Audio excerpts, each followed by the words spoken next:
OPS கூட்டணியை அறிவிக்கிறார். கராரான எடப்பாடி பழனிசாமி. அந்த கட்சிக்கு போறாரா ஓ பன்னீர்செல்வம்?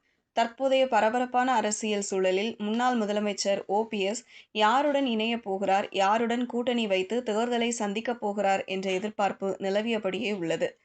இது ஓபிஎஸ்ஐ இன்னும் நம்பி அவருடன் பயணித்து வரும் ஆதரவாளர்களிடமும் ஒருவித பதற்றத்தை உருவாக்கியுள்ளது. இந்த நிலையில் இன்றைய தினம் தன்னுடைய கூட்டணியை ஓபிஎஸ் அறிவிக்க உள்ளதாக தகவல் வெளியாகியுள்ளது. ஜெயலலிதா தலைமையிலான காலகட்டத்தில் அதிமுகவில் இரண்டாம் கட்ட தலைவராக கருதப்பட்ட ஓ பன்னீர்செல்வம் இன்றைய அரசியல் சூழலில் தனது இருப்பை காப்பாற்ற வேண்டிய கட்டாய போராட்டத்தில் உள்ளார். அதிமுகவில் மீண்டும் இணைப்பு சாத்தியமற்ற நிலை உருவானதை அடுத்து தொண்டர்கள் உரிமை மீட்பு குழு என்ற பெயரில் தனி இயக்கத்தை முன்னெடுத்து வருகிறார் ஓபிஎஸ். கடந்த நாடாளுமன்ற தேர்தலில் ராமநாதபுரம் தொகுதியில் சுயேட்சை சின்னத்தில் போட்டியிட்டு அதிமுக வேட்பாளரை பின்னுக்கு தள்ளி இரண்டாம் இடம் பிடித்தார். இதன் மூலம் தனது அரசியல் பலத்தை வெளிப்படுத்த முயன்ற இவர் இப்போது அந்த மீட்பு குழுவை அரசியல் கட்சியாக மாற்றியுள்ளார். எனினும் சமீப காலமாகவே ஓபிஎஸ்ஐ சுற்றியிருந்த ஆதரவாளர்கள் பலரும் அணிமாற துவங்கிவிட்டனர். இது ஓபிஎஸ்க்கு மேலும் அரசியல் அழுத்தத்தை தந்துள்ளது. தன்னுடைய அரசியல் வாழ்வை மட்டுமல்லாமல் தனது மகன் மற்றும் நம்பிக்கைக்குரிய ஆதரவாளர்கள் அடங்கிய முழு அணியையும் கரை சேர்க்க வேண்டிய பொறுப்பு ஓபிஎஸ்க்கு ஏற்பட்டுள்ளதாகவே கருதப்படுகிறது. டிடிவி தினகரனுடன் இணைந்து செயல்பட்டு வரும் நிலையில் யாருடன் ஓபிஎஸ் கூட்டணி சேரப்போகிறார் என்ற ஆர்வம் எழுந்தவாறே உள்ளது. ஆனால் டிடிவி தினகரனை தன்னுடைய கூட்டணிக்குள் கொண்டு வருவதற்கு ஓரளவு இறங்கி வந்துள்ளார் எடப்பாடி பழனிசாமி. ஆனால் ஓபிஎஸ்ஐ சேர்த்துக் கொள்வதில் அதே பிடிவாதத்தையும் காட்டி வருகிறார். மேலும் ஓபிஎஸ்ஸிடமிருந்து தினகரனை பிரிக்க எடப்பாடி பழனிசாமி தரப்பு முயற்சி மேற்கொள்வதாக சொல்லப்படுவதும் ஓபிஎஸ் தரப்பை அதிக வருத்தத்திற்கு ஆளாக்கிவிட்டுள்ளதாகவும் தெரிகிறது.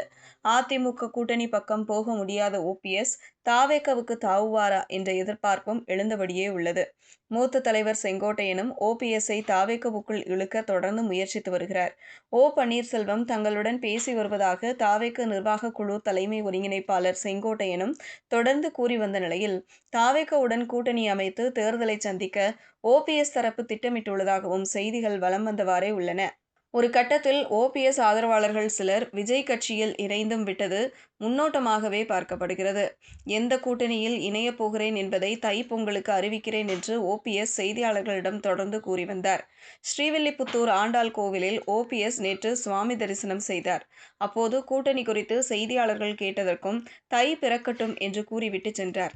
அது மட்டுமல்ல, வரும் 23ஆம் தேதி சென்னை வரும் பிரதமர் மோடியை ஓபிஎஸ் சந்தித்து கூட்டணியில் இணையலாம் என்றும் தகவல்கள் வெளிவந்தன. இப்படிப்பட்ட சூழலில்தான் இன்று தன்னுடைய கூட்டணியை அறிவிக்கிறார் ஓ பன்னீர்செல்வம். எதிர்பார்த்தபடியே பாஜக கூட்டணியில் இணைவாரா அல்லது செங்கோட்டையன் எதிர்பார்த்தபடி தாவேகவில் இணைவாரா தெரியவில்லை. ஓபிஎஸ் அறிவிக்கப் போகும் கூட்டணி மிகுந்த ஆர்வத்தையும் பரபரப்பையும் தமிழக அரசியல் களத்தில் ஏற்படுத்தி வருகிறது. சமீபத்தில் ஓபிஎஸ்ஸின் அதிமுக தொண்டர்கள் உரிமை மீட்பு கழக மாவட்ட செயலாளர்கள் கூட்டம் நடைபெற்றது. அந்த கூட்டத்தில் பேசிய பலரும் எடப்பாடி பழனிசாமி தலைமையை ஏற்கவே முடியாது, 3 தொகுதிகளுக்காக அந்த அணிக்கு செல்லக்கூடாது என்று வற்புறுத்திய நிலையில் ஓபிஎஸ்ஸும் அதை வழிமொழிந்தார். இதனால் அதிமுக அணி இல்லாத நிலையில் திமுக அணி அல்லது தாவேக அணிதான் ஓபிஎஸ்க்கு சாய்ஸாக உள்ளது. திமுக, தாவேக, பாஜக என 3 கட்சிகளுக்கு செல்லும் வாய்ப்பு இருந்தாலும் குறிப்பிட்ட இடங்களை பெறுவதற்காக தாவேக பக்கம் செல்வதற்கான வாய்ப்புகளே அதிகம் இருப்பதாக அரசியல் விமர்சகர்கள் கருதுகிறார்கள். எதுவானாலும் இன்னும் சற்று நேரத்தில் தெரிந்துவிடும்.